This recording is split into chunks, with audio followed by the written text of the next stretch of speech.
Third হচ্ছে দেবো হচ্ছে সুপার কাপ নিয়ে একটা, ওটা নিয়ে একটা খারাপ বিষয় যে সুপার কাপে যেই টিমই চ্যাম্পিয়ন হোক সে কি নেক্সট ইয়ারে এএফসি স্লটে জায়গা পাবে?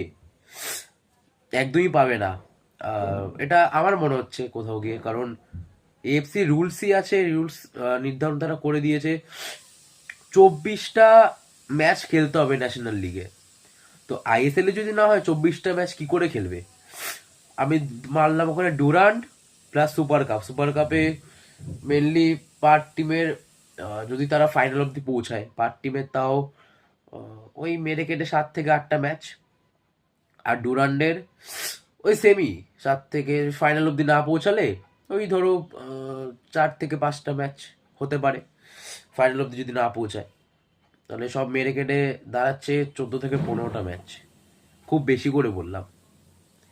আইএসএল যদি না হয় তাহলে 24টা ম্যাচ কি করে হবে? 24টা ম্যাচ কি করে খেলবে? তো আমাদের এএফসি স্লটে আমরা হারতে বসেছি, যাই না কি হবে কি না হবে। পুরোটাই ধ্বংসপ্রাপ্ত হয়ে গেছে আমাদের এখন ইন্ডিয়ান ফুটবল,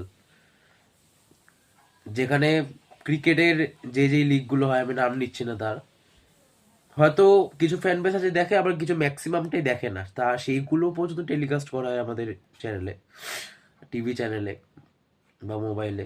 কিন্তু আমাদের ইন্ডিয়ান ফুটবল ব্রডকাস্টিং করার মতো কোনো স্পন্সরশিপ পাচ্ছে না, কিছুই পাচ্ছে না।